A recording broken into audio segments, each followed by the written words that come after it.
এখানে বসে আছো আর আমি তোমাকে পুরো বাড়ি খুঁজে বেড়াচ্ছি। তা কেন গিন্নি? আমাকে হঠাৎ খুঁজে বেড়াচ্ছ কেন? বেলা তো কম হলো না, সেই সকালবেলা না খেয়ে বেরিয়েছো, মুখে এক ফোঁটা জল দাওনি। এবার এসো, এসে দুটো খেয়ে যাও। খেয়ে যাব? কিন্তু রান্না করেছো?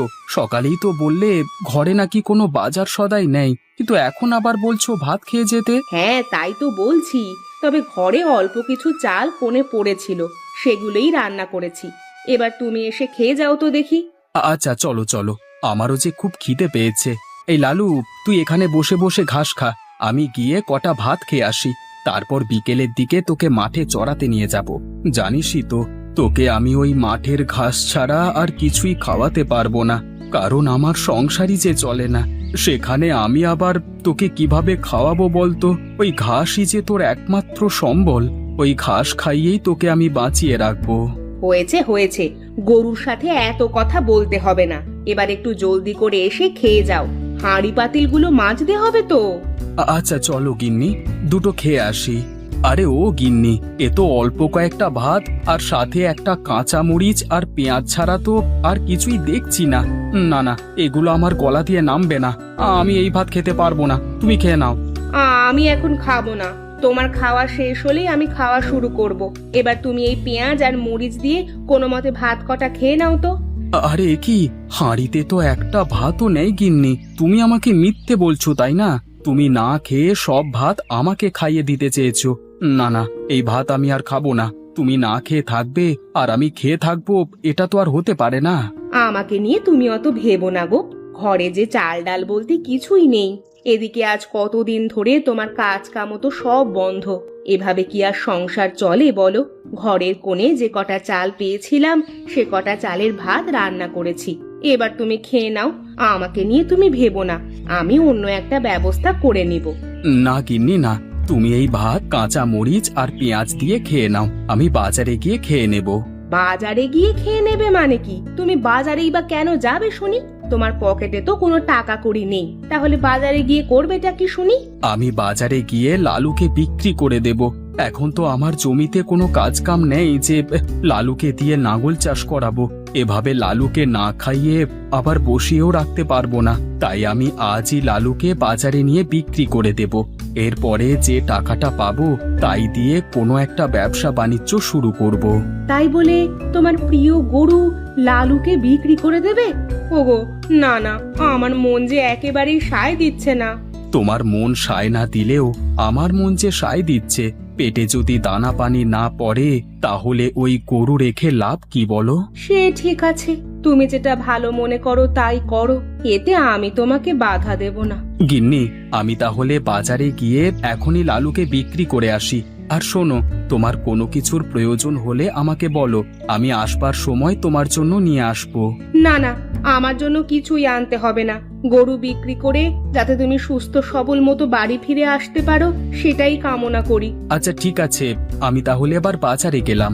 আরে ও গোপাল, তোমার লালুকে নিয়ে হঠাৎ কোথায় যাচ্ছ? নতুন কোনো জমি নাগলের কাজ পেয়েছো নাকি? কিন্তু আমার জানা মতে তো গ্রামে কোনো কৃষি জমির কাজ নেই। আগে হ্যাঁ মোড়ল মশাই, গ্রামে কোনো কাজ নেই বলি তো লালুকে বাজারে বিক্রি করতে যাচ্ছি। অভাবের সংসারে আমরা নিজেরাই এক মুঠো ভাত পেট ভরে খেতে পারি না, সেখানে এই গরুটাকে না খাইয়ে লাভ কি বলুন? তার যে ক টাকায় বিক্রি করে দিতে পারলেই বাঁচি। হ্যাঁ তাই করো, গরিব মানুষ, ঠিকঠাক মতো নিজেরাই তো খেতে পারো না, সেখানে আবার একটা গরুকে খাওয়ানো তো আর চারটিখানি কথা না। যাও যাও, জলদি করে যাও, বেশি দেরি করে ফেললে ভালো দামে গরুটা বিক্রি করতে পারবে না। আগে হ্যাঁ ঠিক আছে মোড়ল মশাই, এবার তাহলে আমি যাই, পরে দেখা হবে। আরে এই গরুর দাম কত? দেখে তো বেশ মোটা সোটাই মনে হচ্ছে। আগে মশাই, এই গরুর দাম চাচ্ছি আমি 50,000 টাকা। কি, 50,000 টাকা? না না, এই গরুর দাম আমি 40,000 টাকা দেব। যদি 40,000 টাকায় গরু দাও তাহলে এই গরু আমি কিনবো। আচ্ছা ঠিক আছে মশাই, আপনি তাহলে 40,000 টাকাই দিন, আমি 40,000 টাকায় গরুটা বিক্রি করব। ভালো থাকিস লালু, আজ অভাবের সংসারের কারণে তোকে বিক্রি করতে বাধ্য হলাম। তুই শুধু একটা গরু ছিলিস না, তুই আমাদের পরিবারের একটা সন্তানের মতো ছিলিস। আরে এ কেমন বাজার রে বাবা, বাজারে একটা খাবারের হোটেলও নেই দেখছি। সেই কতক্ষণ ধরে খাবারের হোটেল খুঁজেই চলেছি, কিন্তু আশেপাশে তো কোনো খাবারের হোটেলই দেখতে পাচ্ছি না। না বাবা, গরুর হাটের হোটেলে বুঝি আমার আর খাওয়া হবে না। গরুর হাটে খাবারের হোটেল খুঁজতে খুঁজতে আমি কখন যে অসুস্থ হয়ে যাই কে জানে। এর চেয়ে আমি বরং বাজার সদাই নিয়ে বাড়ি চলে যাই। বাড়িতে গিয়ে গিন্নির হাতে রান্না খাবো। আজকে একটু ভালো মন্দ বাজার করে নিয়ে যাব, এরপরে পেট ভরে খাবো। আরে ওগো, তোমার আবার কি হলো? কি এত চিন্তা করছো খেতে বসে? খাওয়ার সময় জানো না চিন্তা করতে নেই? আরে গিন্নি, আর বলো না, গরুটা তো বিক্রি করে দিলাম। এখন এই টাকাগুলো কি করব সেটাই তো বুঝতে পারছি না। কি আর করবে? এই টাকাগুলো দিয়ে তুমি একটা ব্যবসা দিবে, দেখবে একবার তুমি এই ব্যবসায় সফল হয়ে গেলে আমাদের সংসারে আর কোনো অভাব থাকবে না। কিন্তু গিন্নি, কিসের ব্যবসা করব সেটাই তো খুঁজে পাচ্ছি না। কেন গো, তুমি না বললে আজ গরুর হাটে নাকি তুমি খাবারের একটা হোটেল কোথাও খুঁজে পাওনি? হ্যাঁ, তা তো তোমাকে এসেই বলেছি। তাহলে আজ থেকে তুমি ওই গরুর হাটে একটা খাবারের হোটেল খুলে ফেলো, দেখবে অনেক মানুষ গরু কিনতে এসে তোমার হোটেলে পেট ভরে খেয়ে যাবে। আরে বাহ গিন্নি, তুমি তো খুব ভালো একটা ব্যবসার কথা বললে। আমি কাল থেকেই গরুর হাটে একটা ভাতের হোটেল খুলে ফেলবো। তবে একটা কথা গিন্নি, তুমি কিন্তু আমাকে রান্নাটা ভালো মতো শিখিয়ে দেবে। হ্যাঁ, ও সব নিয়ে তুমি একদম চিন্তা করো না, তুমি শুধু হোটেলটা খুলে ফেলো, বাকি যা যা কাজ করা লাগে সব আমি তোমাকে শিখিয়ে দেব। আরে আসুন আসুন, খেয়ে যান খেয়ে যান, গরম গরম টাটকা ভাত খেয়ে যান। মাছ মাংস ভর্তা ডিম সবই আছে, আসুন আসুন। এই তোরা কে কোথায় আছিস? কাস্টমাররা যে যা খেতে চায় তাকে তাই খেতে দে। আগে ঠিক আছে মালিক। এই ভাত আছে ভাত আছে ভাত আছে, খেয়ে যান, গরম গরম ভাত আছে, আসুন আসুন, গরম গরম ভাত খেয়ে যান। আরে বাহ, গরুর হাটে ভাতের হোটেলে প্রথম দিন দেখছি অনেক মানুষেরা খেতে আসছে। এভাবে চলতে থাকলে তো আমরা খুব দ্রুত ব্যবসায় লাভ করতে পারবো। তা আর বলতে হয় গিন্নি, এসবই তোমার বুদ্ধি বলে কথা। দেখো গিন্নি দেখো, তোমার কথা মতো গরুর হাটে ভাতের হোটেল খোলার প্রথম দিনই কত লোকেরা খেতে এসছে।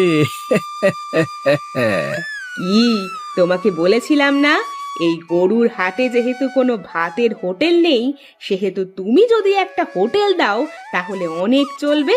এখন দেখো আমার কথা একেবারে সত্যি হলো। তা আর বলতে হয় নাকি গিন্নি, এখন থেকে দেখবে আমাদের সংসারে আর কোনো অভাব থাকবে না।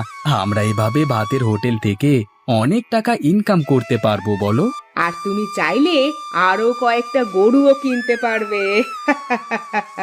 সেটা আবার বলতে হয় নাকি?